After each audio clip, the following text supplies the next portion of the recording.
We have, of course, our trademark horseback riding activity. Assuming that we're like riding horses, I don't want to go outside and ride horses because it's going to be cold. We're gonna ride horses at some point, that's a given. Definitely gonna ride horses. Rococo art emerged as a clapback against the dominating Baroque art of Louis XIV's reign and the Palace of Versailles. The popularity of Baroque architecture focused on bright colors paired with architectural designs and shapes that revolve around the oval. Her knee practically dislocated, and she's, as we put it in horse terms, one-legged lame. We're gonna make it. I would have already been. Climbing up a spare mistake. That's not supposed to happen, right? Oh, pelican. It was, in fact, a swan. We're riding tomorrow. Shocker. We're gonna have wet pants and wet boots. I know. I had announced at dinner that we were going to be going on our horse riding portion of our trip the next morning, and by the time we got back to our Airbnb, I had an email saying that our tour had gotten canceled. I guess apparently because of the snow, they weren't going to be able to do it. You know, we have 2 more days. We have Saturday and we have Sunday. That we are here. If there's a possibility of rebooking it, we would definitely be open to considering that. And now I just gotta wait and see. Dungeon of transportation. I don't know what's going on. I'm sure it's not confusing when you live here, but Maybe get used to it. yeah. Because you have no choice. I appreciate the random French people that have like helped though. Yeah. Because they just look at us and they're like, oh god. I think that red jacket's gonna look bomb when we tour the Palace of Versailles this afternoon. Oh my gosh. I think I might need to put my lipstick on then. Yeah. So we're waiting for the bus because of course the train wasn't working, and we're headed to the Palace of Versailles. Yay! Which is exciting, except we were supposed to be riding horses on the grounds of Versailles this morning. What? God. That makes me so sad and That's angry. devastating. Yes, and it got canceled because of the snow. What snow? What snow? I know, and look at this. We ride in the snow all the time. Absolutely beautiful day. The good news is on the Metro, I got an email, and it looks like we're going to rebook for Sunday. Yay! When it is actually supposed to be really lovely. Yeah, so let us ride for a couple hours. So we'll be making this trek back to Versailles again on Sunday. Professionals by then.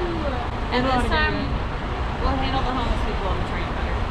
Well, and the train will probably be running because right now there's some sort of interference. So hopefully it won't take us as long to get there. I'm excited. I'm very excited. Yay! We are rebooking. 10 miles outside of Paris is the neighboring city of Versailles. Once a French royal residence and the center of government, today the Palace of Versailles is considered a national monument. All right, weatherman, you're up. Well, decided we need someone to tell us how cold it is. There's like a bunch of Americans out here. Oh, you wore white shoes today? I wear white shoes to all the palaces, apparently. And we are freezing. Freezing my ass off. Yeah, what she said. Freeze off, but they're frozen. I can't feel my face. But it's beautiful. We are excited to be here. Do not be fooled. We are excited. We just want to be inside. It I sounds hope great. one of the 1,200 fireplaces is on fire in there.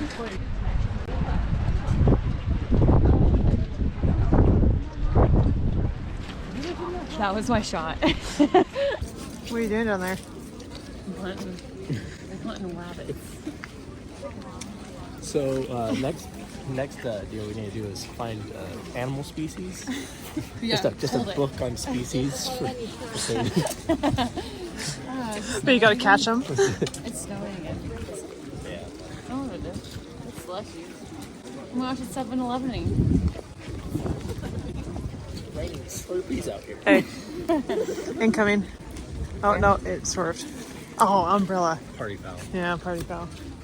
Nicole If says you she's gonna caught give me it. $1,000 if I catch a fruit.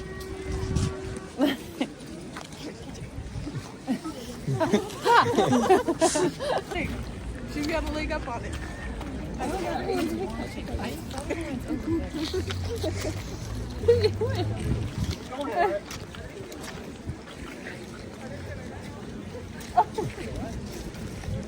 So close.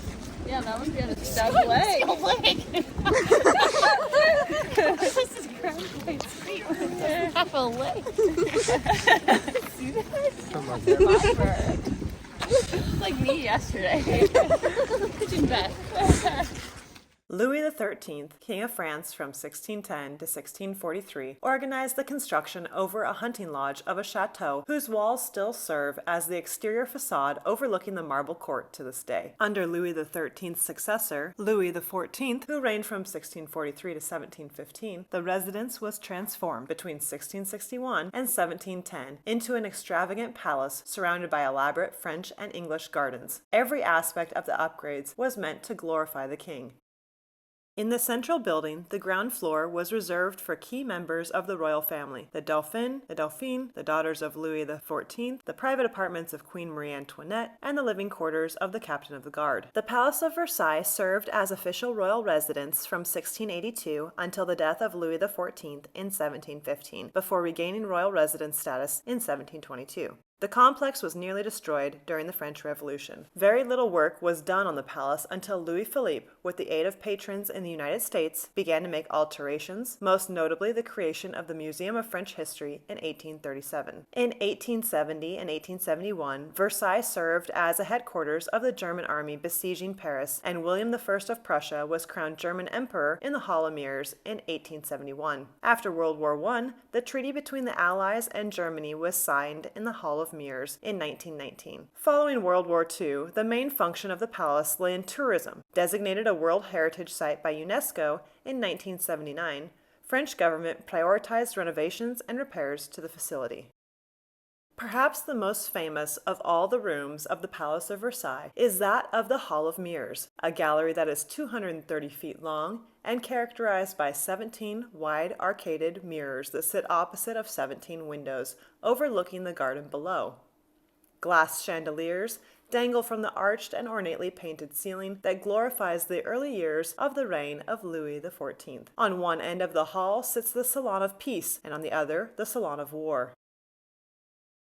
Here we are touring the bedroom of Louis XIV. Born in 1638, Louis XIV became king at the young age of 4 years old, following the death of his father. He remained on the throne for the next 72 years, making him both the longest reigning French monarch in history and the longest reigning monarch of any European nation. In his younger years, his mother, Anne of Austria, served as regent. As a young man, Louis XIV ruled without a chief minister, handling most of the day-to-day governmental affairs personally for the entirety of his reign. His great-grandson, Louis XV, would take the throne at the age of 5 and would go on to be the second longest reigning monarch in French history. Next, we moved into the Queen's bedchamber, which was once home to Marie Antoinette. Described by her brother, Emperor Joseph II, as honest and lovable, Marie Antoinette was an Austrian princess and the wife of King Louis XVI. She remains one of the most iconic characters in Versailles' rich history, arriving at the French court aged only 15 years old. From the time of her marriage to the Dauphin Louis, heir to the throne, she found it difficult to adapt to French customs, and when she became queen, she committed more and more blunders, often unwittingly, which gradually alienated public opinion, helping to tarnish her image. Renowned for her taste in fashion, Marie Antoinette met her unfortunate demise at the hands of the French Revolution, when she was executed on the 16th of October, 1793.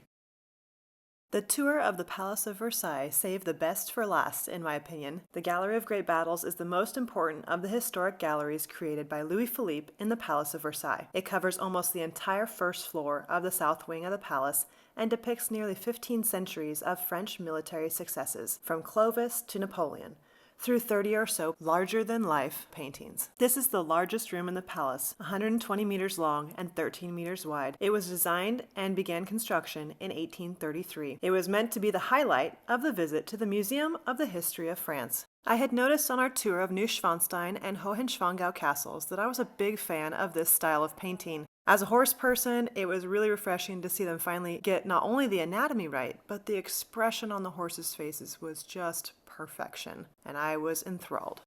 We wrapped up our tour of the Palace of Versailles with a stroll down the marble court, which is recognizable by its distinct black and white marble tiled terrace floor. As we explored the grounds of Versailles, Katie was unable to strategically place Warren Clayton in sight of a local news station, in the hopes of getting us on the local Paris news as they discussed the excitement over the snow falling.